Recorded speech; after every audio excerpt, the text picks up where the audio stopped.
पिछले एपिसोड में वांगलिन के सामने अचानक से कोई एंसेस्टर आ गई थी और फिर उससे कहने लगी थी कि तुम मेरे डिसाइपल का सोल ब्लड वापस कर दो। लेकिन अब इसके बारे में सुनकर वांगलिन भी पूरी तरह से हैरान हो गया होता है और तभी वह एंसेस्टर बहुत ही स्पीड से इसके नजदीक में आकर खड़ी हो जाती है। तब इसे देख वांगलिन उससे कहता है कि वैसे तो मैं आपके बारे में कुछ भी नहीं जानता और इसीलिए क्या आप बता सकती हैं कि आपके स्टूडेंट का नाम क्या है। तब इस पर एंसेस्टर उससे कहती है कि मैं जीहोंग के बारे में बात कर रही हूँ और इसीलिए मैं चाहती हूँ कि तुम उसके सोल ब्लड को मुझे वापस कर दो। यह सुनकर वांगलिन उससे कहता है कि मैं जैसे ही यहाँ से 1000 माइल्स की दूरी पर चला जाऊंगा मैं उसके सोल ब्लड को आपको वापस कर दूंगा। लेकिन यह सुनते ही एंसेस्टर इसे अपने पावर का जलवा दिखाने लगती है और फिर उससे कहती है कि तुम्हें इसके बारे में इतना नर्वस होने की जरूरत नहीं है क्योंकि तुम्हारे बारे में जीहोंग ने मुझे बता दिया है और इसके अलावा मैं तो ये भी जानती हूँ कि अगर तुमने उनका मदद नहीं किया होता तो फिर वे वार गॉड पैलेस में सेफ तरीके से वापस नहीं आ पाए होते। इसके बाद वो उससे कहती है कि मैं तुम्हारे द्वारा इस बॉडी को टेक ओवर करने के बारे में बात नहीं करना चाहती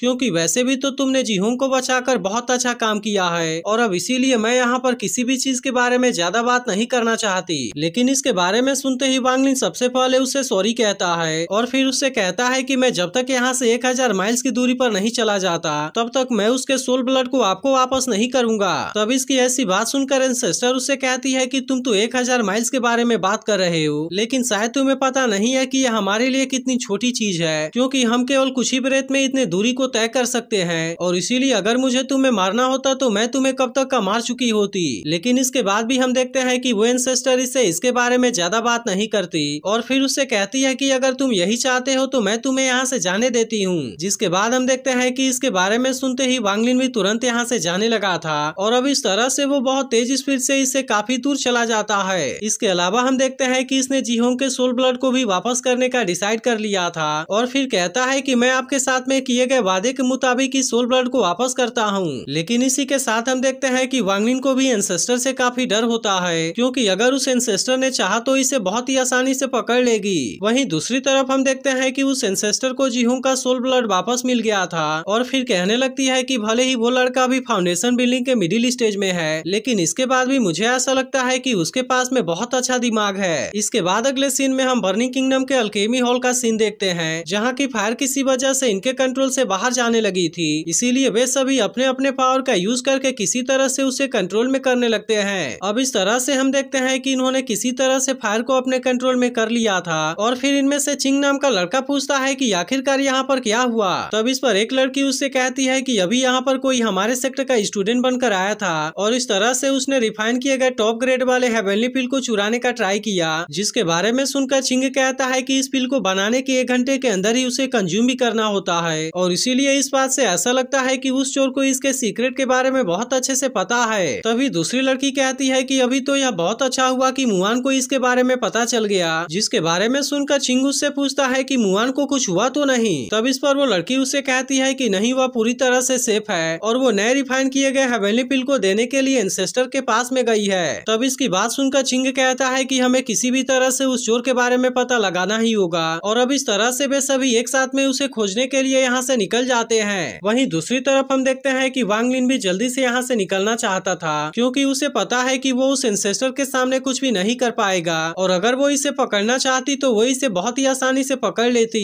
इसीलिए वो डिसाइड करता है कि अब उसका यहाँ पर ज्यादा समय के लिए रहना सेफ नहीं है। इसके अलावा हम देखते हैं कि मैप को लाने में लिन टाओ को 10 दिन का समय लगने वाला था, इसीलिए वांगलिन डिसाइड करता है कि उसे स्ट्रीम वैली मार्केट में जाना चाहिए क्योंकि वैसे भी वो जगह यहाँ का लार्जेस्ट ऑक्शन बाजार है और इसीलिए ऐसा हो सकता है कि शायद वो मैप को वहाँ पर खोज सके। लेकिन तभी इसी वक्त चिंग और उसके साथ ही इसे घेर लेते हैं क्योंकि इनको ऐसा लग रहा था कि यही वो चोर है। यह देख वांगलिन इनसे पूछता है कि तुम मेरे साथ में ऐसा क्यों कर रहे हो। तब इस पर चिंग उससे कहता है कि तुमने हमारे अल्केमी हॉल से चोरी किया, लेकिन क्या इसके बाद भी तुम्हें लगता है कि हम तुम्हें नहीं पहचान पाएंगे। अब इस तरह से हम देखते हैं कि वो इसके ऊपर अटैक करने के लिए भी रेडी हो गया था, लेकिन इसी वक्त मुआन यहाँ पर आकर उसे ऐसा कुछ भी करने से रोक देती है। इसके बाद वो चिंग से कहती है कि यह लड़का वो चोर नहीं है और इसीलिए मुझे ऐसा लगता है कि तुमने इसके बारे में समझने में गलती कर दी है। तब इसके बारे में सुनकर चिंग भी वांगलिन से इसके लिए सॉरी कहता है और फिर इसी के साथ वो इसे बताता है कि मैं लुओहू सेक्ट से हूँ। जिसके बाद हम देखते हैं कि इसके बारे में सुनकर वांगलिन भी शांत हो गया था और फिर इनसे कहता है कि वैसे भी तो यह केवल एक छोटी सी मिसअंडरस्टैंडिंग थी और इसी वजह से मैं इसे बिल्कुल भी पर्सनली नहीं ले रहा। तब इसकी ऐसी बात सुनकर मुआन उससे कहती है कि अगर तुम सीगू मार्केट प्लेस में जा रहे हो तो फिर मुझे ऐसा लगता है कि हम वहाँ पर फिर से जरूर मिलेंगे। तभी चिंग भी इससे कहता है कि हमें किसी जरूरी काम से यहाँ से जाना है और इसीलिए हम जल्दी से यहाँ से निकलना चाहते हैं। जिसके बाद हम देखते हैं कि वो अपने सभी लोगों के साथ में यहाँ से चला गया था, लेकिन तभी अचानक से वांग लिन अपने पावर का यूज करके यहाँ के जमीन के ऊपर अटैक करता है और हम देखते हैं कि यहाँ से सुन युकाई नाम का एक आदमी बाहर आता है। फिर वो अपने बारे में बताते हुए कहता है कि मैं इविल डीमन सेक्ट का डिसाइपल हूँ और अभी कुछ देर पहले मैं तुम्हें ही फॉलो कर रहा था। लेकिन वांग लिन बिना इसके बातों पर ध्यान दिए यहाँ से जाने लगता है, लेकिन इसके बाद भी सुन फिर से वांग लिन के साथ में जाने लगता है और उसे कहने लगता है कि मेरा उनके साथ में थोड़ा सा पंगा हो गया है, इसीलिए मुझे ऐसा लगता है कि अगर मैं तुम्हारे साथ में रहूंगा तो फिर इस तरह से वो मुझे नहीं खोज पाएंगे।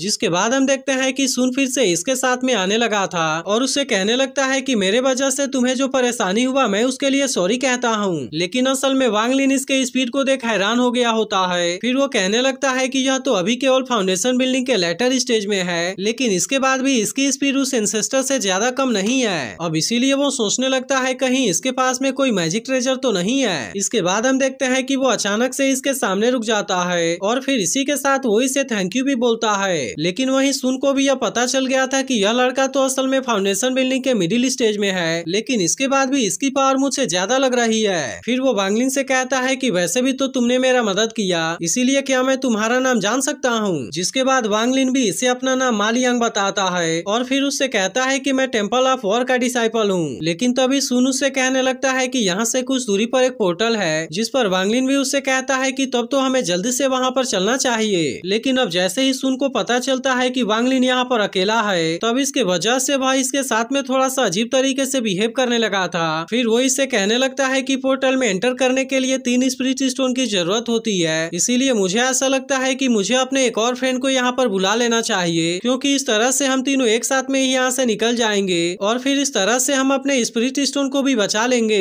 जिसके बाद इसके बारे में सुनकर वांग लिन भी इसके लिए रेडी हो गया था। फिर सुन अपने पास वाले टोकन का यूज करके अपने फ्रेंड को सिग्नल देने लगता है और इसी के साथ वो वांग लिन से कहता है कि मैं तुम्हारे हिस्से के स्पिरिट स्टोन को भी मैं खुद दूंगा, क्योंकि अगर तुम नहीं होते तो मैं उनके हाथों से नहीं बच पाया होता। इसके बाद अगले सीन में हम देखते हैं कि वो बर्निंग माउंटेन से होते हुए इसे अपने साथ में पोर्टल के तरफ लेकर जाने लगा था और उससे कह रहा होता है कि तुम इस जगह के बारे में बिल्कुल भी चिंता ना करो, क्योंकि अभी कुछ समय पहले पता नहीं यहाँ पर क्या हो गया और यहाँ के वोल्केनो के अंदर से ब्लैक मिस्ट बाहर आने लगे। लेकिन इसी के साथ वो इसे कहता है कि पता नहीं पिछले साल यहाँ पर क्या हुआ था, क्योंकि चारों सेक्ट के ओरिजिनेटर यहाँ पर अचानक से सील हो गए थे। तब इसके बारे में सुनकर वांग लिन उससे कहने लगता है कि मेरे हिसाब से तो यह एक बहुत ही अच्छी जगह है, क्योंकि ऐसे जगह पर किसी को मारना बहुत ही आसान है और इसके अलावा हम उसके बॉडी को भी यहाँ के वोल्केनो के अंदर बहुत आसानी से जला देंगे। तब इसकी ऐसी बात सुनकर सुन उससे कहता है कि तुम तो बहुत अच्छा मजाक कर रहे हो। लेकिन तभी इसी वक्त इसका साथी लियोंग यहाँ पर आकर वांग लिन को अपने पावर में कैद कर लेता है। जिसके बाद वांग लिन भी समझ जाता है कि इसके पीछे सुन ही है। तभी सुन लियोंग से कहने लगता है कि मैंने अभी से चिंग और मुआन के साथ में देखा, इसीलिए मुझे ऐसा लगता है कि अगर हमने इसके बॉडी को पपेट में चेंज कर दिया